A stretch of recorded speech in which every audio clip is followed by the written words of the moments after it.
Good morning, everyone. Good morning. We're learning Mishnah Rosh Hashanah, Perek Beis, Chapter 2, Mishnah Aleph, Mishnah 1. A main makiner, I say, if the Beis in Yerushalayim, which is the Sanhedrin, the highest court, which is the court that is going to receive these witnesses and interrogate these witnesses and declare when Rosh Chodesh is, a main makiner, I say, they don't recognize him, meaning they don't know that this person coming before them is a kosher witness and a trustworthy person. They don't know him. They send someone else with them to testify about him. That means that the local bezdin of where this person is from will now send along witnesses to testify that this person is trustworthy. So basically, that means that, a person sees the new moon, and if he doesn't somehow or another know that the Beis Yerushalayim knows who he is, maybe he's been there before. If he's been there before, then they know him, right? But they somehow or another, he knows that they know that he's trustworthy, then he can just go there on his own. But if he doesn't know that, which means Bezdin is going to look at him and say, we don't know who you are, whether you're trustworthy or not, whether you're a kosher witness or not. So then the local Bezdin, meaning from where he comes, will have to send along with him witnesses that testify that he is a trustworthy and kosher witness. Now, a little background. The Mishnah gives us a little bit of background to this. Barishain originally, they accepted the testimony about the new moon from everyone, because essentially everyone has what's called a cheskas kashrus.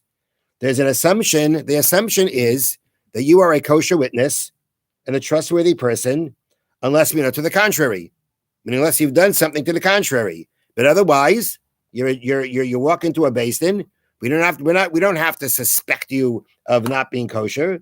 And in many ways, that is how we work. A person is presumed to be kosher, to be a trustworthy and kosher witness. So therefore, originally they accepted the testimony about the new moon from all people. But once the meaning translated as heretics, once the heretics started making problems, what does it mean they made problems? They started because they wanted to disrupt the process of establishing the new moon. They used to hire false witnesses to come and testify. And therefore, once the heretics started disrupting things, Hiskino, the sages instituted, that they will not accept witnesses, except from those that they know. These heretics, on the bottom here, they explain that actually some have the text read as habaisusim, the baisusim, okay? Whether it's them or you just use the word heretics, these heretics who, like the Sadducees, like the Saddukim, claim loyalty only to the written law and oppose the oral law. And therefore, the establishment of the new moon is the epitome of the oral law. It's everything done based on what the sages say. That's exactly what they wanted to undermine.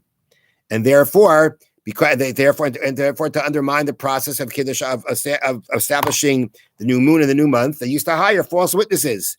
And therefore, Bezdin decided they can only accept the testimony now from someone that they recognize as trustworthy and kosher. Have a wonderful day. Thank you, Rabbi.